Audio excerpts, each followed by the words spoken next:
कभी सोचा है कि ये सब कैसे शुरू हुआ? मतलब एक जमाना था जब लोग सामान के बदले सामान लेते देते थे, और आज हमारे पास ही पूरा का पूरा बैंकिंग सिस्टम है, नोट है, डिजिटल मनी है। तो आज हम पैसे की इसी कहानी के सफर पर निकलने वाले हैं। ये इंसानों की सोच और भरोसे की एक कमाल की दास्तान है। चलिए शुरू करते हैं।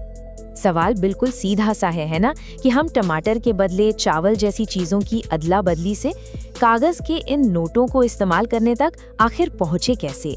इस बदलाव के पीछे असल में वजह क्या थी? चलिए आज इसी की तह तक जाते हैं। देखिए, सब कुछ शुरू हुआ वस्तु विनिमय से, जिसे हम बार्टर सिस्टम भी कहते हैं। ये व्यापार का सबसे पुराना तरीका है। आप ऐसे सोचिए, एक गांव है जहां एक किसान अपने अंडे देकर कुम्हार से मटके खरीदता है।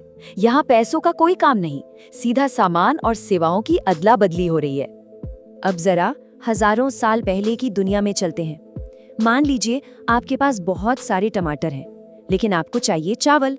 तो आपको सिर्फ ऐसा इंसान नहीं ढूंढना है जिसके पास चावल हो, बल्कि आपको कोई ऐसा इंसान ढूंढना होगा जिसे ठीक उसी वक्त आपके टमाटरों की जरूरत भी हो। इसे जरूरतों का दोहरा संयोग कहते हैं। और आप समझ सकते हैं, इसी वजह से व्यापार करना अक्सर बहुत ही मुश्किल और धीमा हो जाता था। हाँ, छोटे मोटे फौरन होने वाले सौदों के लिए बार्टर सिस्टम ठीक ठाक था, पर इसमें दो बहुत बड़ी दिक्कतें थी। एक तो टमाटर जैसी चीजें ये तो खराब हो जाती है ना? तो कोई अपनी मेहनत की कमाई को, अपनी दौलत को बचाकर कैसे रखे?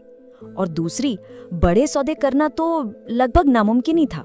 तो बार्टर सिस्टम की इन्हीं मुश्किलों ने व्यापार में पहली बड़ी क्रांति को जन्म दिया। चलिए देखते हैं कि इंसानों ने इस चुनौती का सामना किया तो किया कैसे। और इसका हल निकला सोना, चांदी और तांबे जैसी कीमती धातुओं में। क्यों? क्योंकि ये खाने पीने की चीजों की तरह खराब नहीं होती थी, और सबसे बड़ी बात, इनका मूल्य समय के साथ बना रहता था। तो आखिरकार लोगों को अपनी दौलत को, अपनी वैल्यू को सुरक्षित रखने का एक तरीका मिल ही गया था। फिर इस आइडिया को और बेहतर बनाया गया।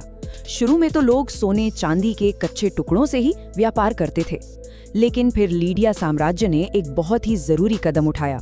उन्होंने एक तय वजन और शुद्धता के सिक्के बनाने शुरू कर दिए। इससे व्यापार एकदम से आसान, तेज और सबसे जरूरी भरोसेमंद हो गया। लेकिन एक समस्या सुलझी तो एक नई खड़ी हो गई। जरा सोचिए, अगर किसी को कोई बड़ा सौदा करना हो या फिर लंबा सफर तय करना हो, तो अपने 7 किलो के हिसाब से सोना और चांदी लेकर चलना न सिर्फ बहुत मुश्किल था, बल्कि बेहद खतरनाक भी। चोरी और डकैती का डर तो हमेशा ही बना रहता था। तो अब इसका क्या हल था? इस चुनौती का जवाब एक ऐसे क्रांतिकारी विचार से मिला जो पूरी तरह से सिर्फ और सिर्फ एक चीज पर आधारित था।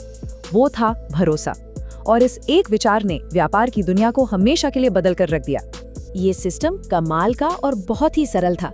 मान लीजिए दिल्ली के एक व्यापारी को मुंबई सोना ले जाना है, तो वो इतना खतरा उठाने की बजाय अपना सोना दिल्ली के ही एक भरोसेमंद सौदागर के पास जमा करा देता था। बदले में उसे मिलती थी एक रसीद, यानी एक साइन किया हुआ कागज। और फिर मुंबई पहुंचकर वो उस सौदागर के पार्टनर को वो कागज दिखाता और अपना सोना वापस ले लेता। सिंपल। ये कागज, जिसे हम वचन पत्र कह सकते हैं, असल में सिर्फ एक वादा था। इसकी असली कीमत उस कागज में नहीं थी, बल्कि उन व्यापारियों के आपसी भरोसे में थी। आप कह सकते हैं कि ये भरोसे की अपनी एक करेंसी थी। और सबसे कमाल की बात जानते हैं क्या है? ये सदियों पुराना सिस्टम आज भी हमारे बीच जिंदा है। जरा अपनी जेब से कोई भी नोट उठाकर देखिए, उस पर यही वादा लिखा होता है, मैं धारक को रुपए अदा करने का वचन देता हूँ। ये वही भरोसा है जिसने सदियों पहले व्यापार को इतना आसान बना दिया था। तो भरोसे पर आधारित ये सिस्टम काम तो बढ़िया कर रहा था, लेकिन ये बिखरा हुआ था, असंगठित था। सोचिए, क्या होता अगर कोई व्यापारी बेईमान निकल जाता? तो व्यापार को और बड़े पैमाने पर फैलाने के लिए इस सिस्टम को एक औपचारिक, एक ऑर्गेनाइज्ड रूप देना बहुत ज्यादा जरूरी था। इस सिस्टम को संगठित करने का काम सबसे पहले चीन में हुआ। 1154 में ही वानियान लियांग की मदद से वहां बाकायदा बैंक बनाए गए, जहां लोग सोना जमा करके आधिकारिक बैंक नोट ले सकते थे। फिर सदियों बाद जब मार्को पोलो चीन पहुंचे, तो वो इस सिस्टम को देखकर इतने हैरान हुए कि इस आइडिया को अपने साथ यूरोप ले आए। और फिर तो ये सिस्टम देखते ही देखते पूरे यूरोप में फैल गया। अब आम लोग भी अपना सोना बैंक में सुरक्षित रखकर इन हल्के और सुविधाजनक नोटों से आराम से लेन देन कर सकते थे। यूरोप में इस नई करेंसी को पाउंड स्टर्लिंग जैसा नाम भी मिला। इस सिस्टम ने तो जैसे अंतर्राष्ट्रीय व्यापार में एक तूफान हिला दिया। अब चीन युआन से यूरोप का सामान खरीद सकता था और यूरोप पाउंड स्टर्लिंग से चीन का। किसी को कोई फिक्र नहीं थी, क्योंकि हर किसी को पता था कि हर नोट के पीछे असली सोना रखा हुआ है। और व्यापार की इसी आसानी ने दुनिया भर में एक जबरदस्त आर्थिक उछाल पैदा किया। और अब हम आते हैं उस नियम पर जिसने सदियों तक पूरी दुनिया की अर्थव्यवस्था को चलाया। ये वो नींव थी जिस पर सब कुछ टिका हुआ था, द गोल्ड स्टैंडर्ड, यानी कि स्वर्ण मानक। गोल्ड स्टैंडर्ड का नियम बिल्कुल साफ था, एकदम सीधा। कोई भी देश उतनी ही नोट छाप सकता है जितना सोना उसकी तिजोरी में रखा हो। बस, इसका मतलब कागज के नोट की अपनी कोई कीमत नहीं थी, वो तो बस तिजोरी में रखे सोने की एक परछाई था, एक रिफ्लेक्शन था। मिसाल के तौर पर उस समय 1 पाउंड स्टर्लिंग का सीधा सीधा मतलब होता था ठीक 7.3 ग्राम सोना। हर नोट की कीमत सोने में तय की गई थी।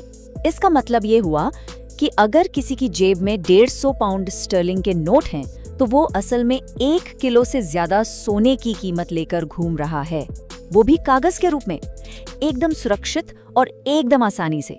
यही तो इस सिस्टम की असली ताकत थी। तो हमने देखा कि कैसे पैसा सोने पर आधारित एक वादा बनकर उभरा।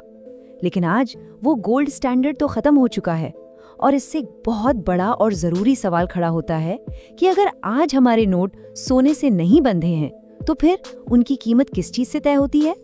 इस पर सोचिएगा जरूर।